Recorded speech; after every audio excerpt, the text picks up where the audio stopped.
You are listening to an exclusive interview on Bass Musician Magazine. The interview starts now.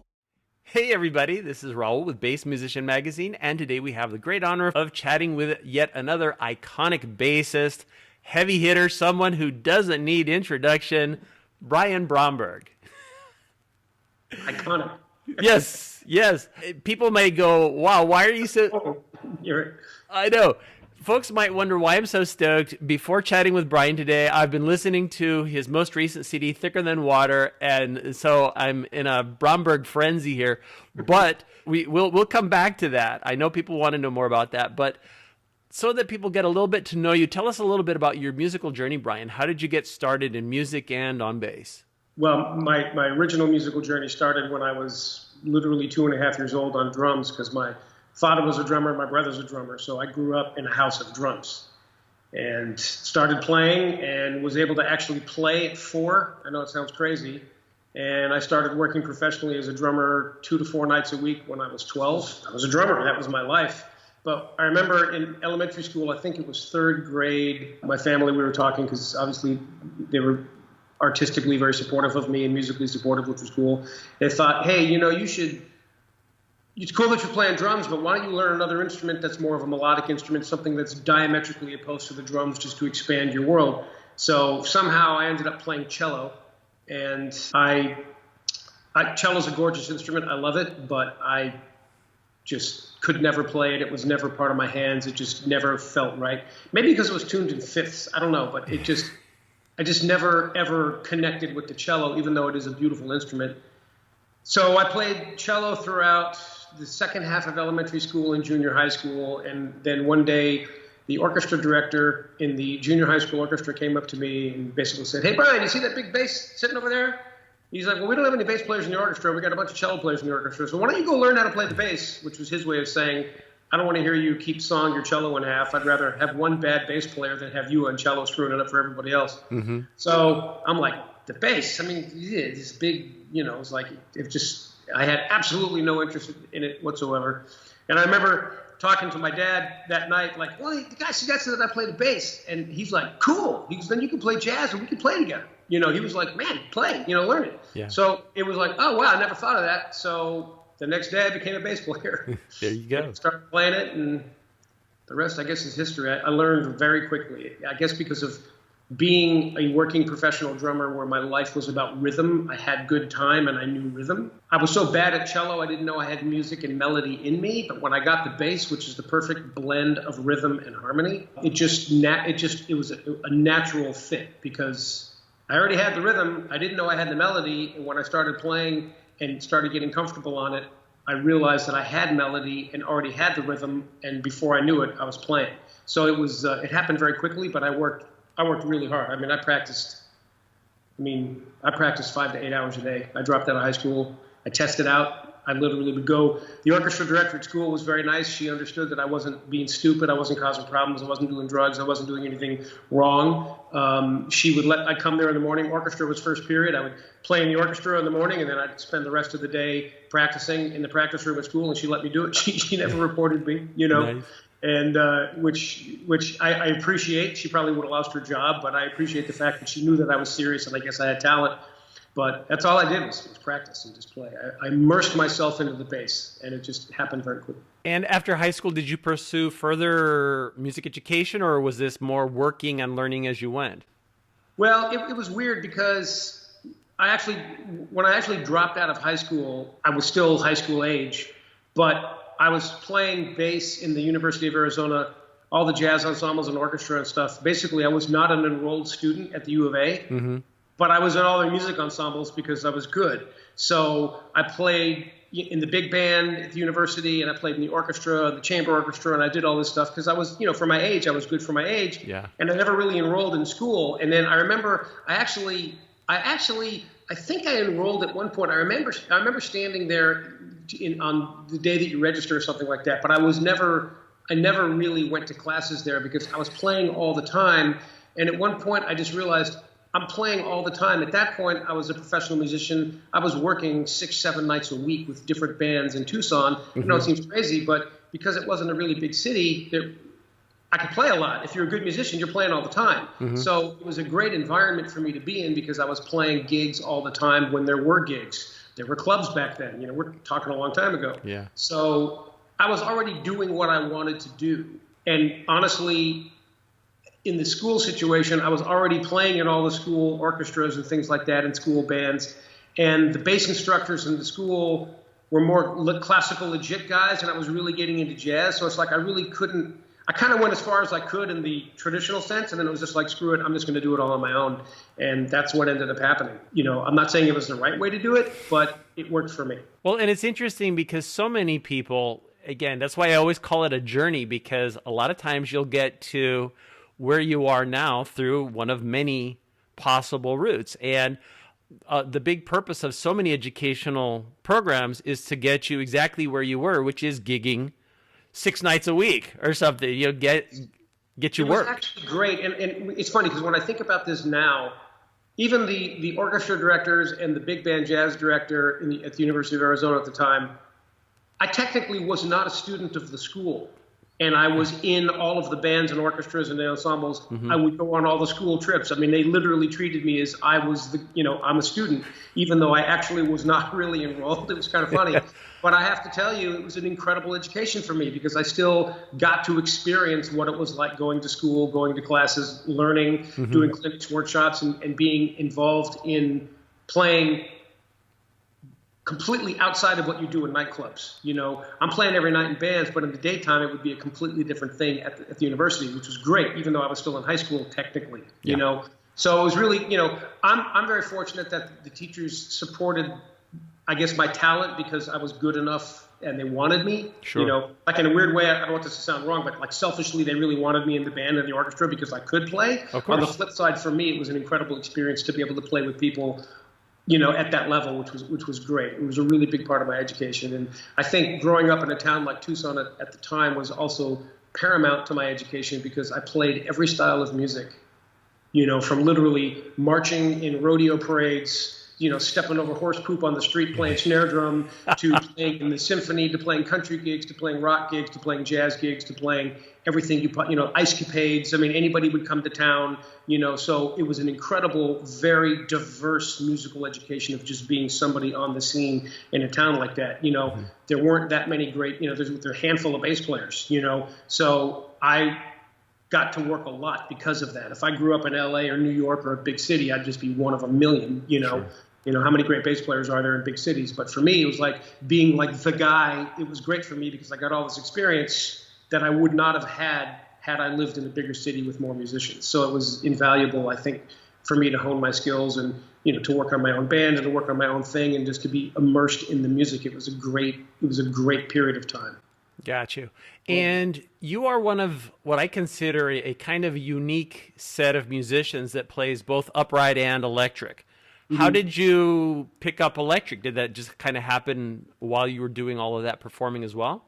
Well, it's really funny because I was such an acoustic bass, jazz, classical purist snob. You know, it's like I just couldn't stand electric music when I was younger because I loved acoustic bass so much. I loved acoustic jazz so much. You know, when I was 15, my favorite record was a Sarah Vaughan record. I mean, how many 15-year-olds, you know, listen to Sarah Vaughan all day? Yeah. But one of the reasons is because the bass player at the time, John Gianelli, was amazing and played incredibly in tune and beautiful lines and really supportive vocalist. It was just great to hear a bass player play through changes like that. I was enthralled by his ability to play through changes supporting a vocalist. You know, not like I'm a big singer fan. I mean, of course I appreciate talent. She's my favorite singer.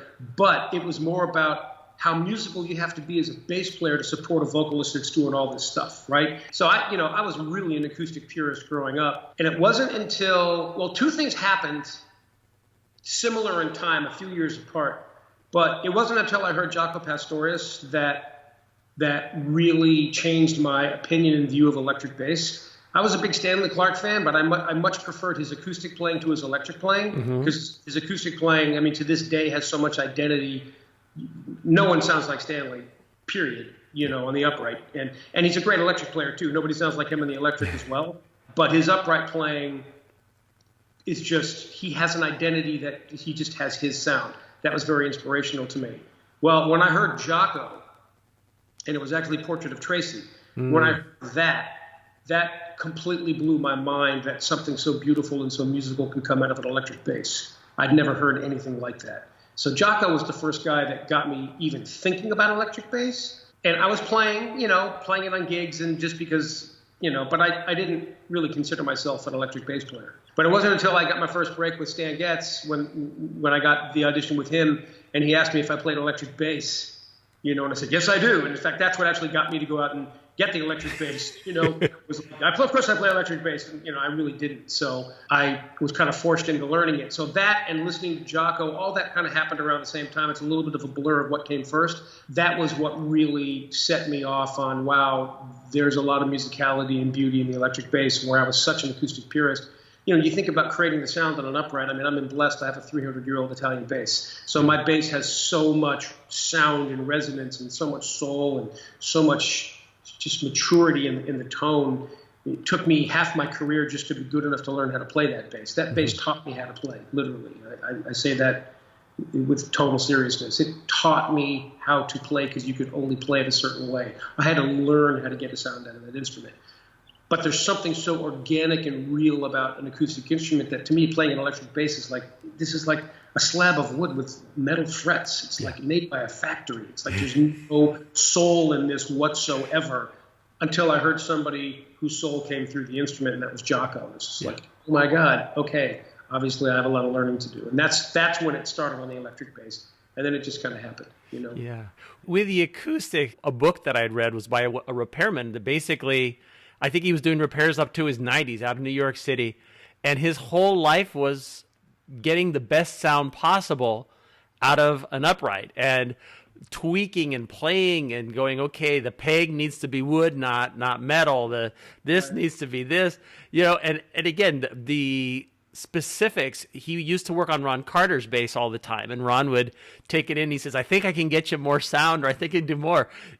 Those peculiarities from the instrument itself specifically were fascinating. And I have to mention that one of my favorite pieces, and it's in my playlist, is Shining Star that you did, the Earth, Wind, and Fire piece. It's funny. I was thinking about that today. I got to tell you, that's a weird coincidence. Yeah, that was nuts. That was hard. I know, but I'm listening to it and going, damn, this is... It's funny because when I look back on a lot of my records like that, I've always tried to, I went through a period where, okay, I'm always going to do some solo piece. I do that. It's like I'm just doing a solo piece. I don't think about it. It's just like, I'm going to do a solo piece.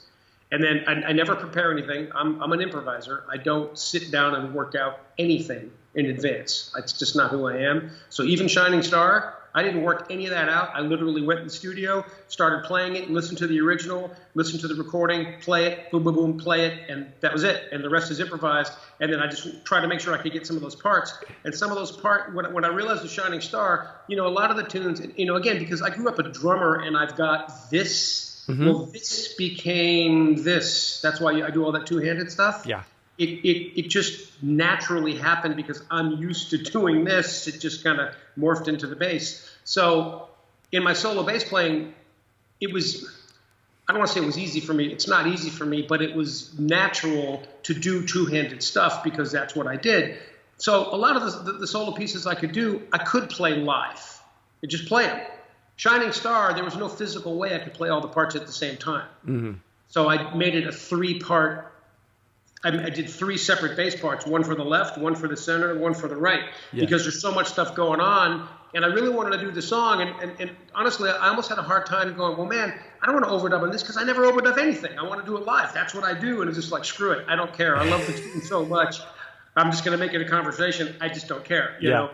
So, man, there's some hard stuff on that. It goes way up high, And, all those different things. And it took a minute to figure that out. But, man, it's really fun. It's funky. It's just, plus I love that band, so. Oh, totally. Well, and I can't tell you how many times on my morning commute into work, it was a thing that got me at least that's cool. Upbeat. Well, I played it for Larry Dunn, who was the original keyboard player of the band. And I think he's one of the writers on the song. And he just busted out laughing. He was just blown away. He was just so funny, and it was really cute because he was he'd been in the band. I think Yeah. he might have been one of the original writers. I don't know, but he was certainly there in the days when, and he just was cracking up, and it was just so much funny to watch him crack up. And he's like sending it to the guys, you got to check this out, Yeah. And it was really cool. That was hard. I mean, because all those, don't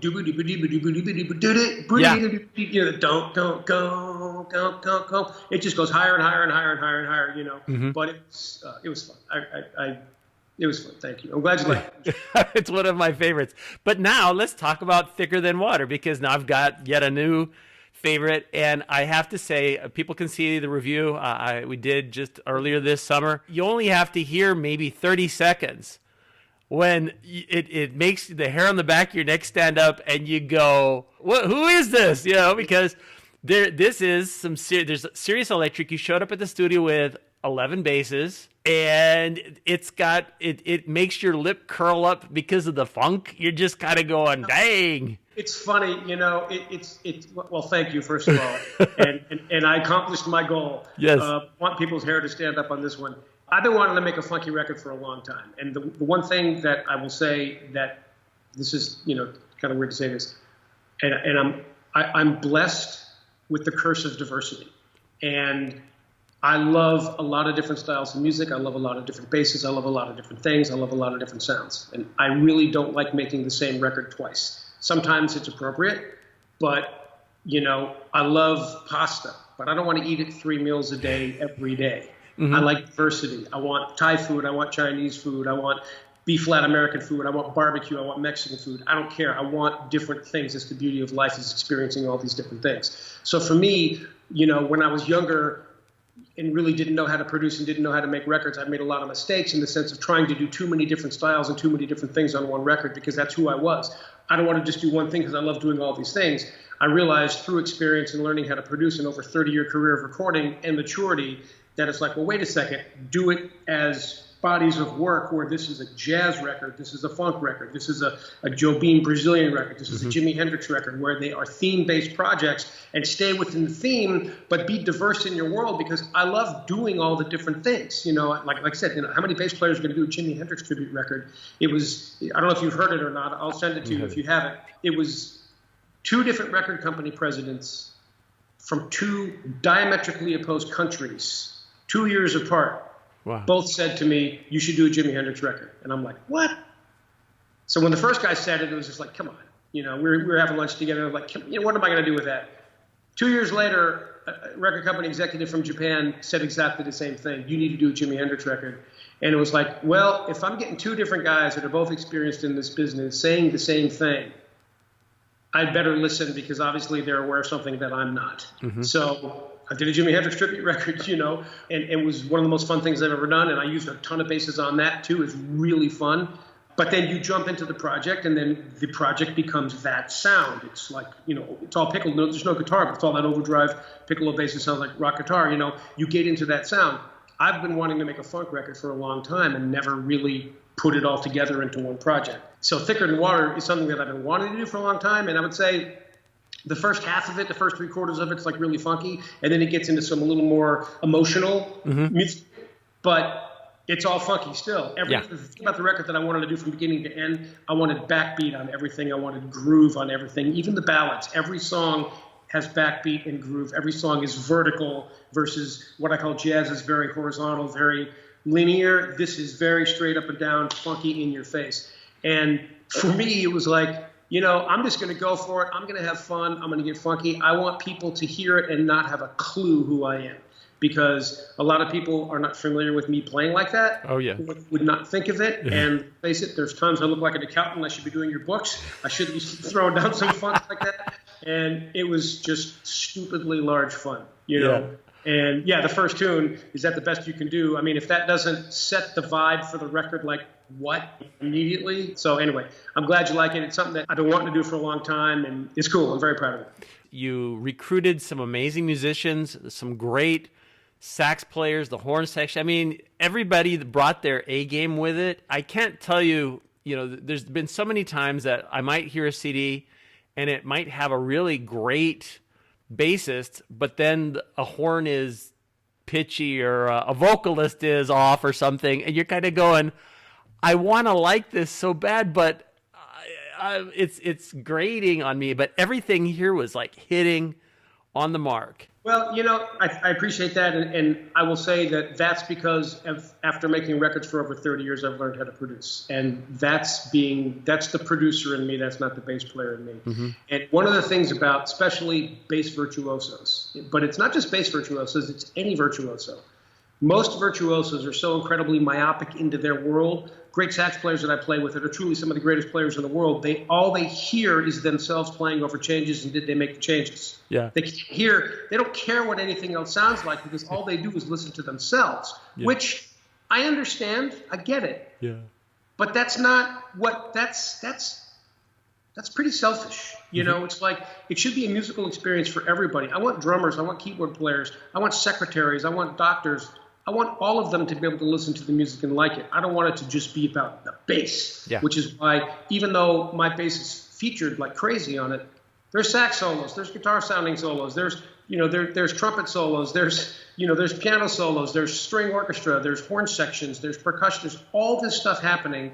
And that's because I spent the past 30 years learning how to be a producer, not just a bass player. So when I do a record and when I think of the record, even though I might be featuring me on a lot of it, mm-hmm.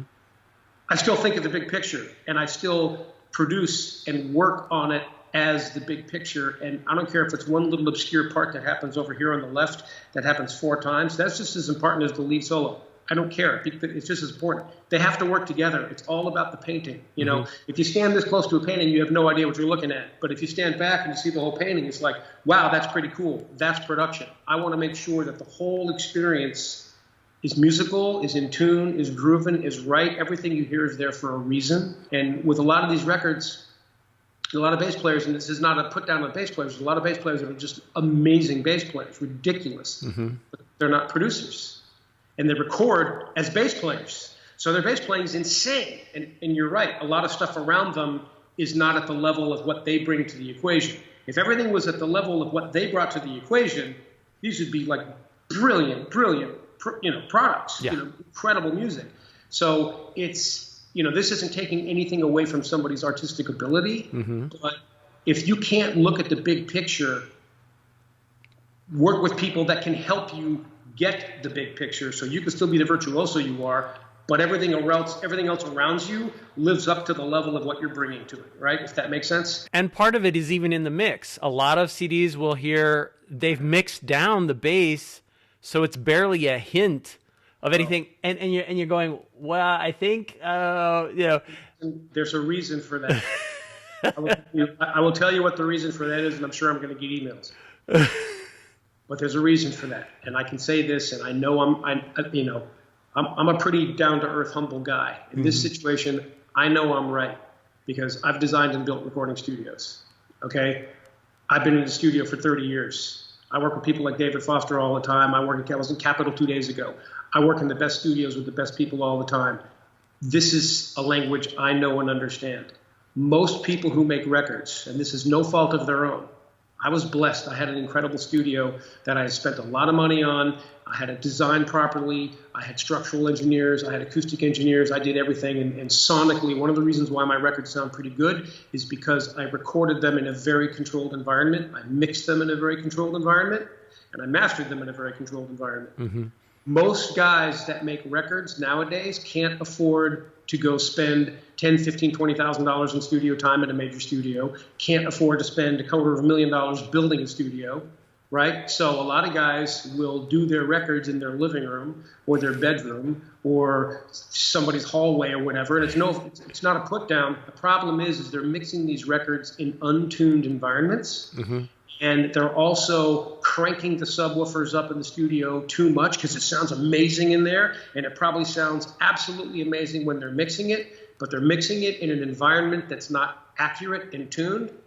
So they're putting too much bass on it in the room.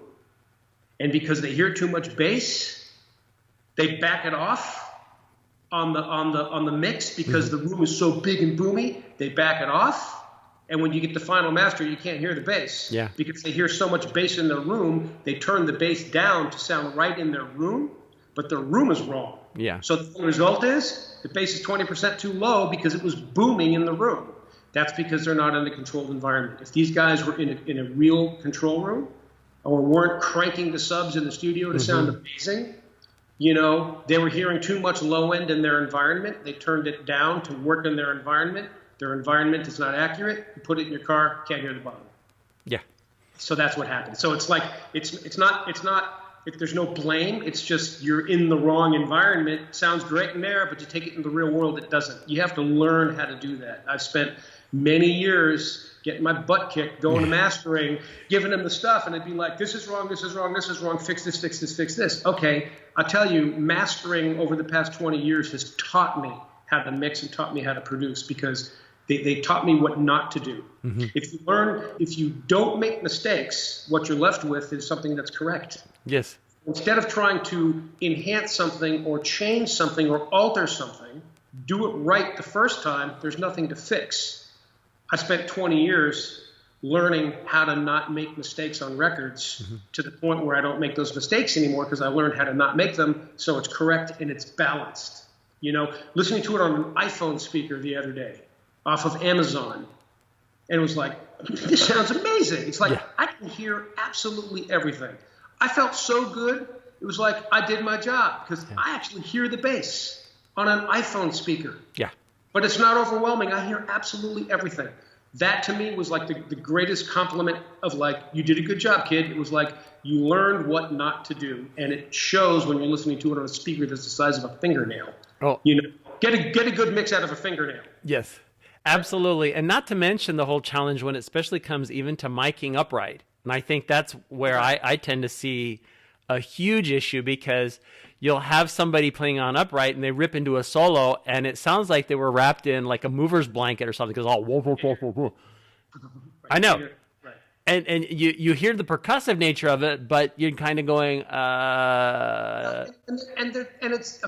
there's a lot of reasons for that, and some of it's personal preference, which I totally get and totally understand, and some of it again is just not making the right choices and the right decisions, right? Gotcha. So it's a balance. What strings are you using?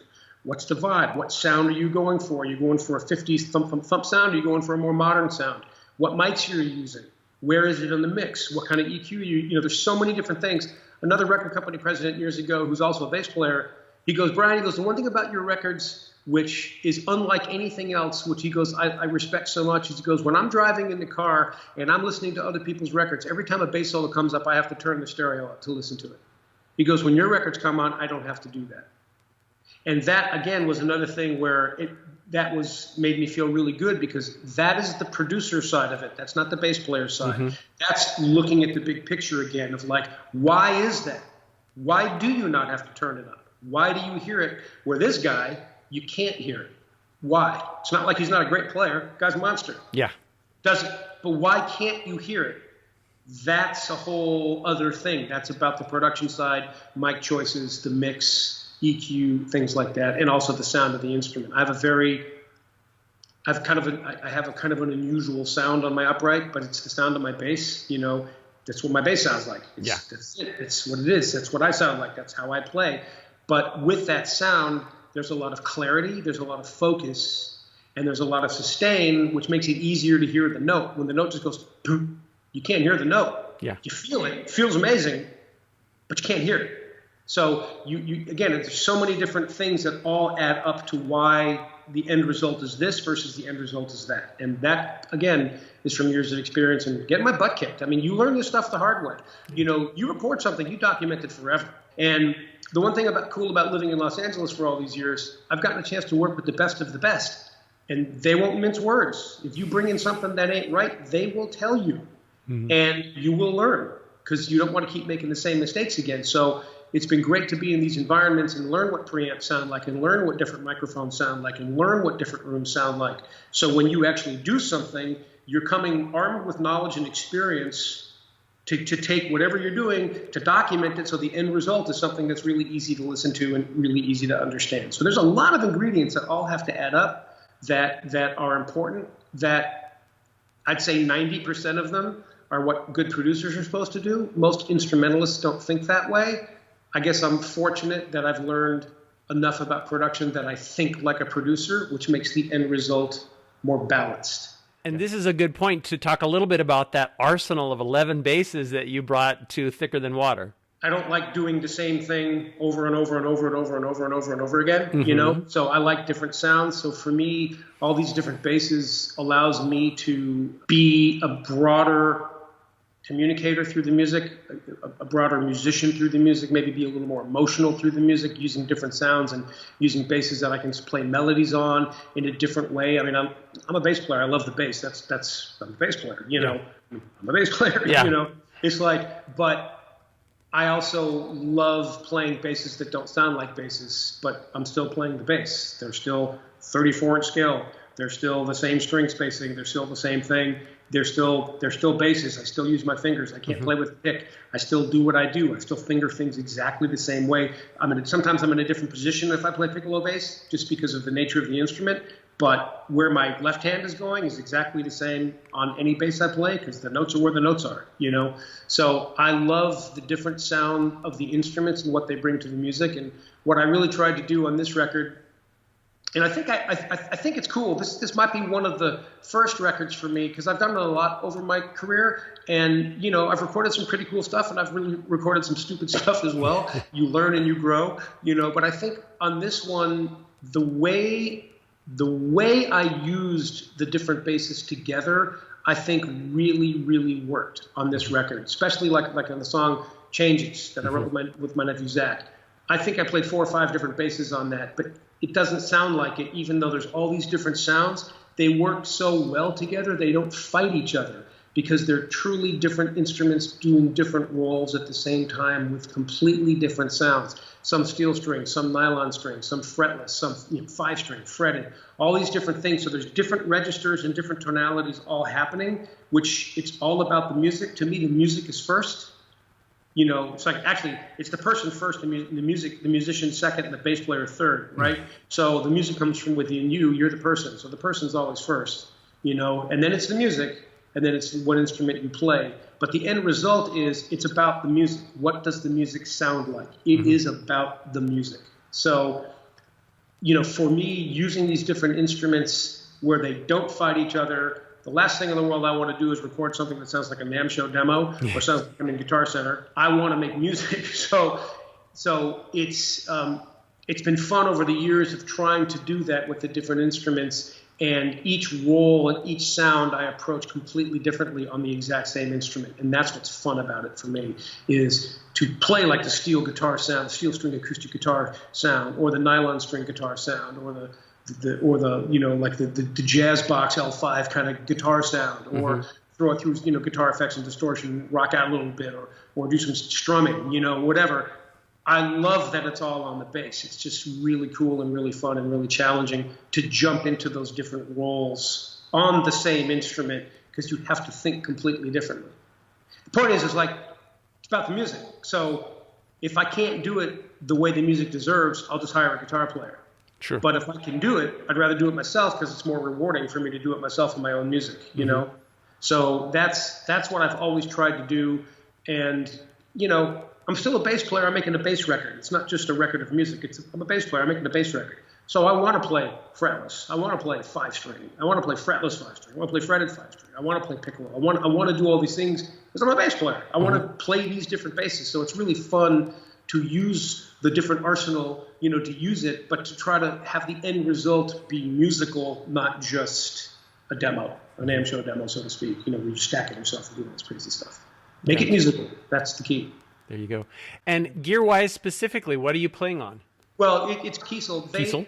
That's the family name of who used to be Carvin. Yes. Kiesel created Carvin because he took his first 2 sons and put their names together. So Carvin is actually not a human being, but it's half of one son and half of another son. It's Carvin, you know. One guy was named Carson and the other one was Alvin or something. I don't know when it became Carvin. But Kiesel is the family name. I was with Carvin, but they separated and Kiesel became its own company. And it's my design bass that I've been essentially playing different versions of since 1981 when I first drew it out on a Mighty Mike catalog and tracing paper.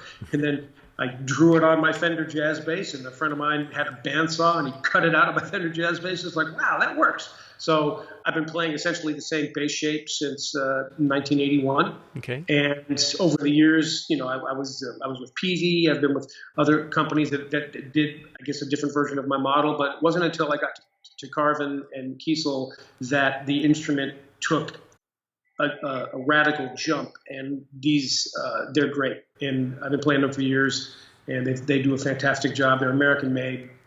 Their price point's incredible. Their woods and finishes are put up against anybody, and they do their own pickups, their own electronics. And I worked on the circuit board with them for a year and a half. Very proud of the basses, and I kind of wanted them. I wanted them on this record to really sound great. I want people to realize how good this bass is. You can just and every bass that I play on this record is not custom.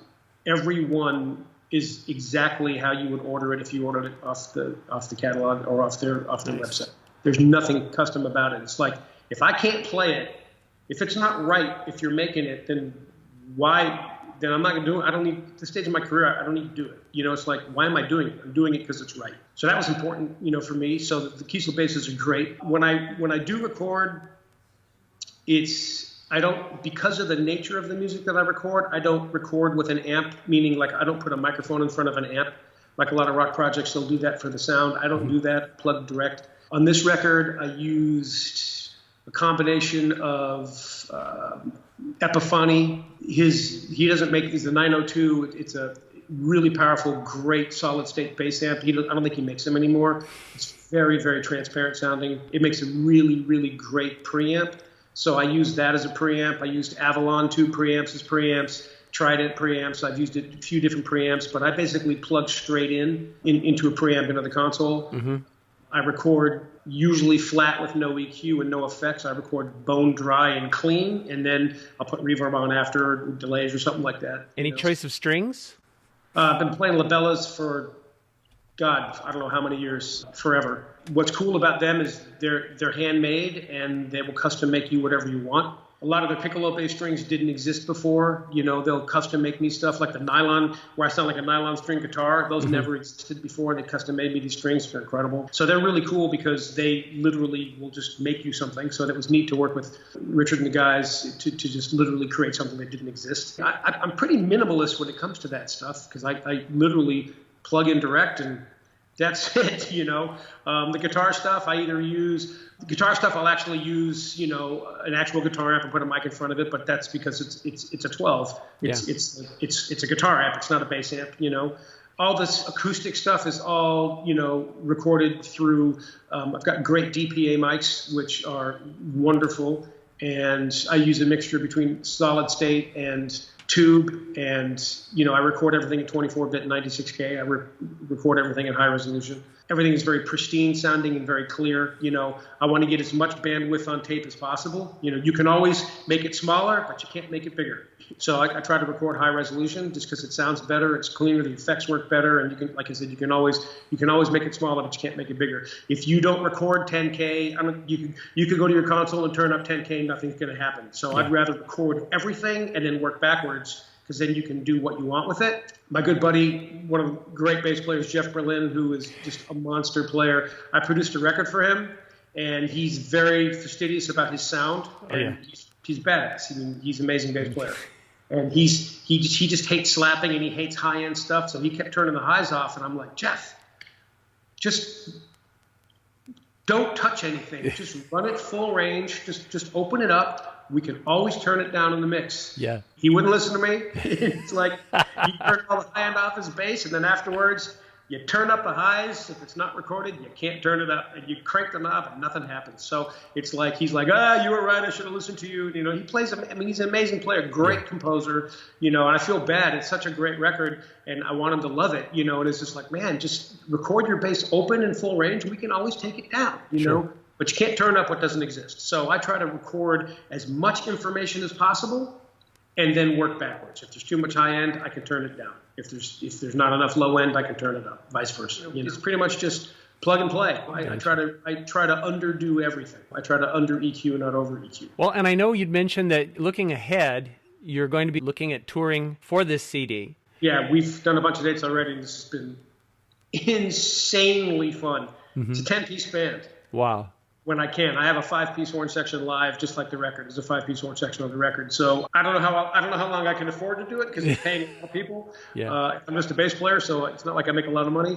But I want the sound of 10 guys on stage, and it's just stupidly fun. It sounds like the record. It's so powerful. It's so cool. We've done 5 gigs in the past month.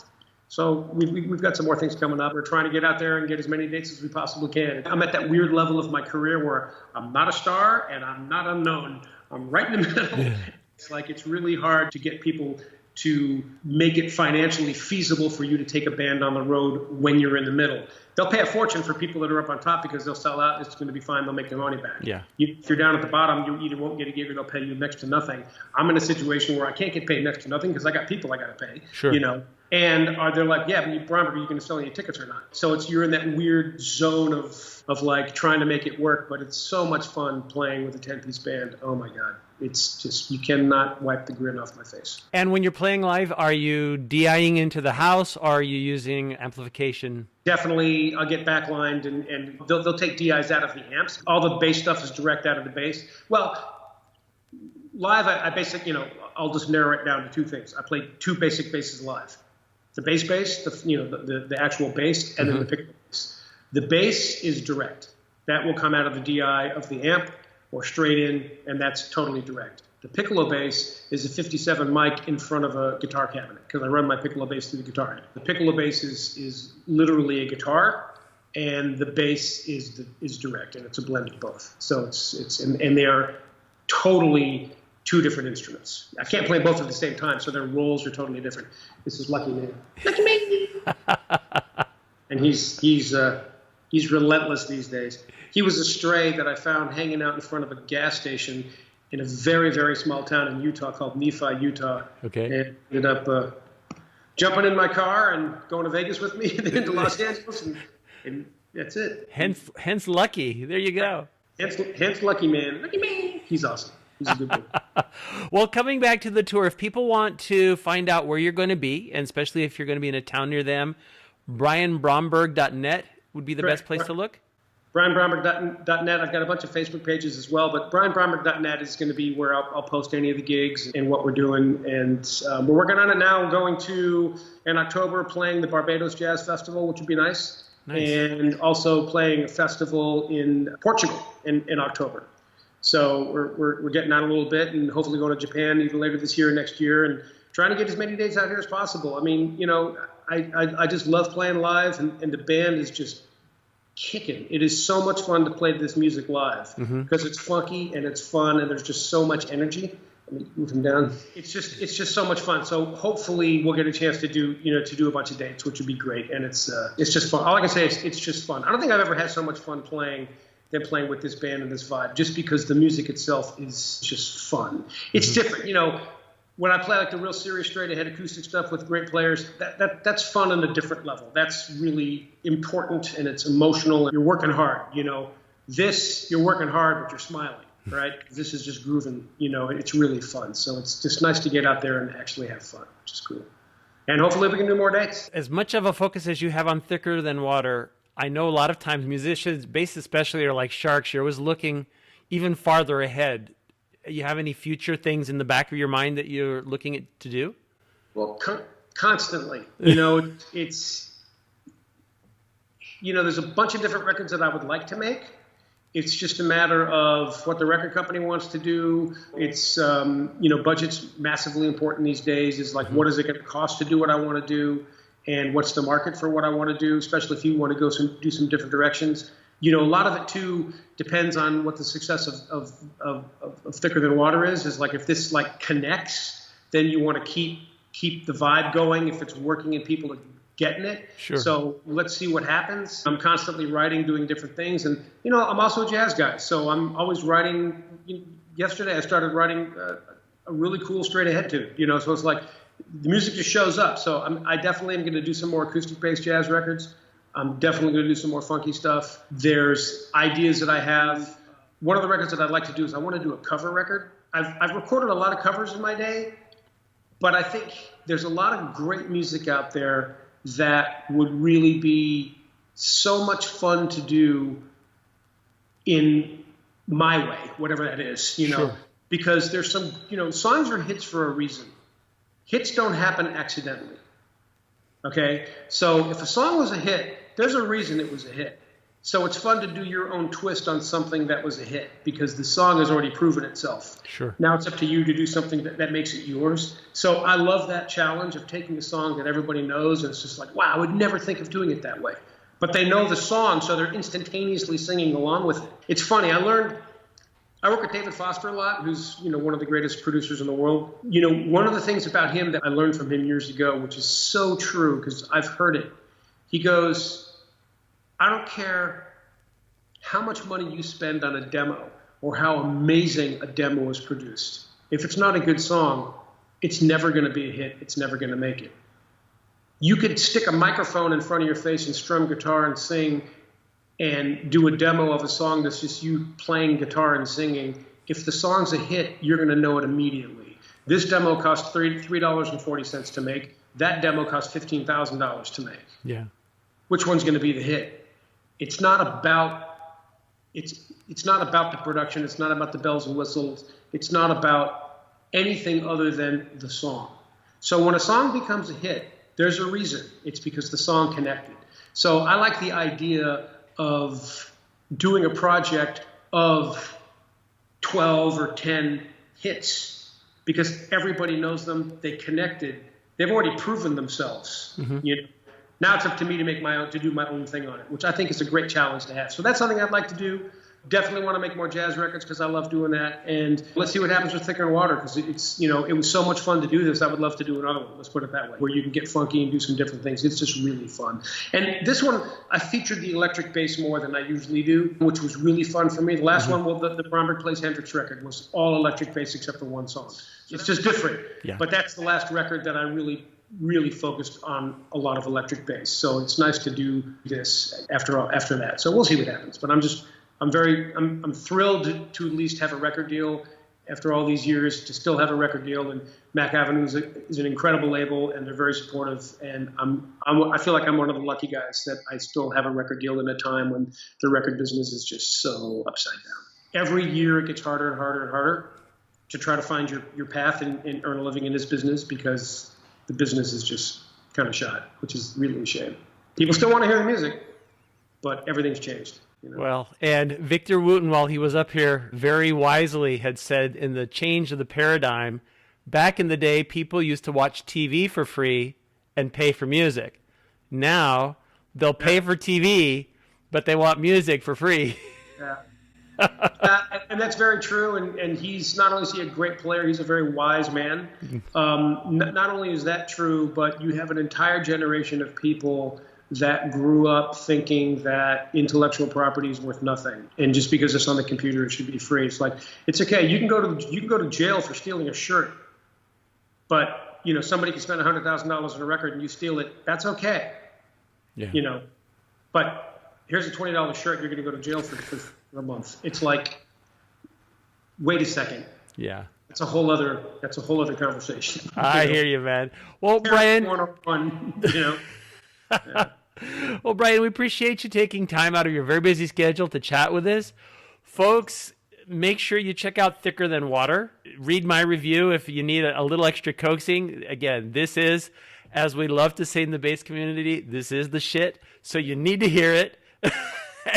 And you will be playing it in your car. You'll be playing it all the time because it's just a great piece of art. There's a great spirit. There's a great spirit in the record, and everybody on the record's vibe is just so positive and really very basic level music. Or I can only speak for my music. My music is just notes on paper. It's just notes on paper. It's up to everybody else that makes the music and turns it into something that's art and spiritual, right? Sure.